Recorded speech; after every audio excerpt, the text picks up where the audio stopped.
لا استنى انت رايح فين؟ تعال بص كده. الفصائل المسلحة تهدد العراق بالحرب، والجيش يتلقى ضربة موجعة. طب بص كده. لأول مرة السعودية تقصف أهدافا تابعة لجماعة مسلحة موالية لإيران في العراق، وطهران تنفي أي صلة لها بالمسيرات التي أطلقت نحو الرياض. طب شايف ده؟ ضربة إيرانية دقيقة بقلب الرياض، والأضرار أكثر من ما أعلنوا. طب شكلك نسيت ده.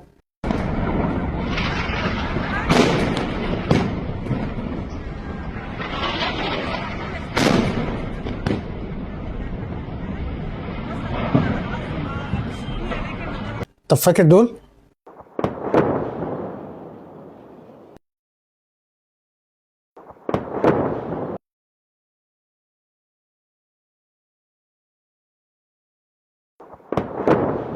طب ودول؟ في ليبيا تعرضت منشآت النفط في مدينة الزاوية خلال أقل من 24 ساعة لسلسلة هجمات بطائرة مسيرة استهدفت مصفاة الزاوية وخزانات ومنشآت تابعة لشركتي البريقة والزاوية لتكرير النفط. طب ودول؟ محمد مرسي خط أحمر، بمعنى اللي هيرشه بالمية هرشه بالدم. وبقولها تاني، اللي هيرش الرئيس محمد مرسي بالميه هرشه بالدم. تكون حرب أهلية يدفعوننا إليها إن خلعنا الرئيس. خلع الرئيس مثل مقتل عثمان، ستكون بعده فتنة، لن يخلع الرئيس. إننا لقد توعدونا ب30/6 ونحن نعدهم بأنهم سيسحقون في هذا اليوم. واحنا جايين بنقول رساله واضحه جدا للعلمانيين وبنقول للليبراليين ان لو سقطت شرعيه مرسي، وهي مش هتسقط وانتوا اقل من ذلك بكثير، بنقول لهم هيكون في دماء وهيكون في سيارات مفخخه. بقول للسيسي انذر، اعرف ان انت صنعت طالبان جديده وصنعت القاعده جديده في مصر. كل الجموع دي هتتفرق جماعات استشهاديه وهيدمروك وهيدمروا مصر، وانت اللي دمرت مصر. انت فعلت مجاهدين جداد واستشهاديين. اعرف لو كل واحد من دول، لو كل واحد من 10 فجر نفسه في مجموعة، فانت السبب. انت اللي عملت الارهاب وانت اللي ابتديت بيه. انا بنذرك، رجع الامور لنصابها، والا هتلاقي الجموع دي كلها هتفجر مصر.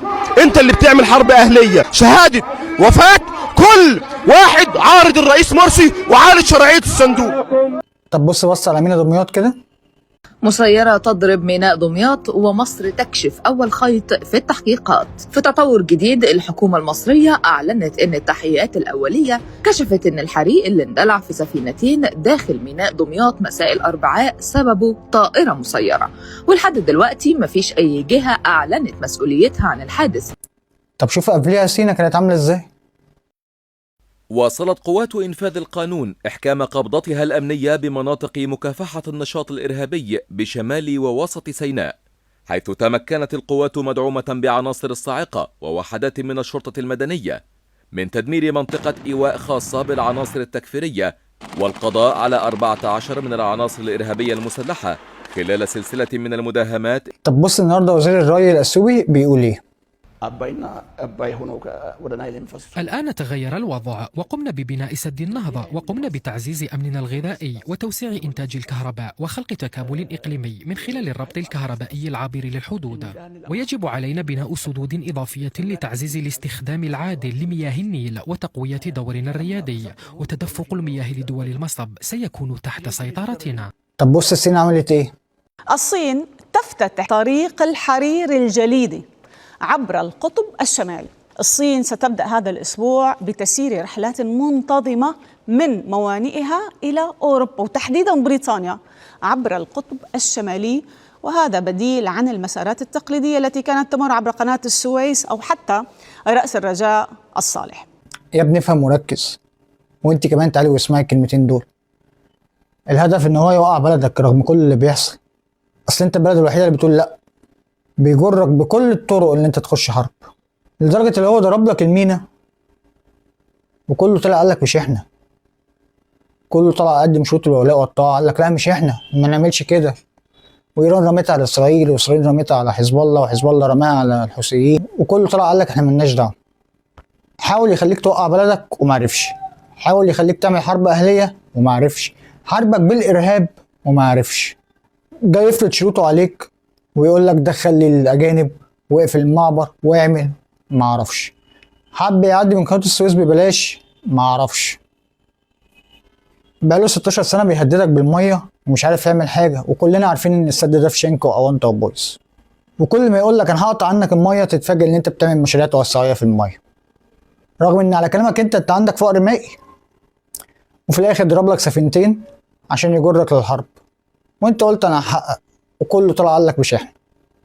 ولحد دلوقتي ما حاربتش ومش هتحارب، ومش هتحارب عن قوه مش عن ضعف، لان هو عايز يستنزفك في حرب، لان هو ما عرفش يوقعك من جوه فبيستنزفك من بره، بحيث اللي هو يقدر يوصل ان انت توقع بلدك من جوه، وده مش هيحصل. لا مؤاخذة انا شايف كده كلام احذروا، الكلام اللي كان اتعمل من 7-8 سنين مش هيتكرر تاني في مصر. اليومين الجايين هنشوف كمية استفزازات عالية جدا، هدفها ان هي بكل الطرق تحاول تقلل من قيمتك كمواطن عشان يضرب معنوياتك وثقتك في جيش بلدك، وفي نفس الوقت يحاول يستفزك ويجرك للحرب. اصل مش معقول العراق وسوريا والسعودية والامارات وقطر واليمن والبحرين بيتضربوا ليل ونهار وانت اللي ما بتتلمس. اصل مش معقول كل الدول دي بتحارب وانت لا. مش معقول ليبيا واقعة والسودان واقعة وانت لا. طب انا طالع اقول لك الكلمتين دول ليه دلوقتي؟ انا طالع اقول لك كده دلوقتي عشان الايام الجايه هنشوف فيها كميه استفزازات هيبقى الهدف منها الاول والاخير هو انت، زي ما كان الهدف الاول والاخير من كل اللي بيحصل ده هو انت. في 3 دول اسرائيل بتطالب بيها امريكا اللي هي توقعها: ايران وتركيا ومصر. ايران رغم كل اللي هي بتعمله ده لكن الدوله مكتوب لها شهاده وفاتها، دوله منهاره من الداخل بطريقه صعبه جدا. وبعد ما هيخلص ايران هيدخل على تركيا، وفي نفس الوقت هو بيحاول يضعفك ويستنزفك داخليا وخارجيا، وده اللي احنا شايفينه واللي احنا بنشوفه. خليك فاكر انت العين عليك، وانا ان شاء الله كل الايام الجايه هنقل لك الاحداث اللي بتحصل ثانيه بثانيه، وهقول لك كل اللي بيحصل في الاعلام بتاعهم بيقولوا ايه عننا بالظبط، فتابعني عشان يوصل لك كل جديد. سلام.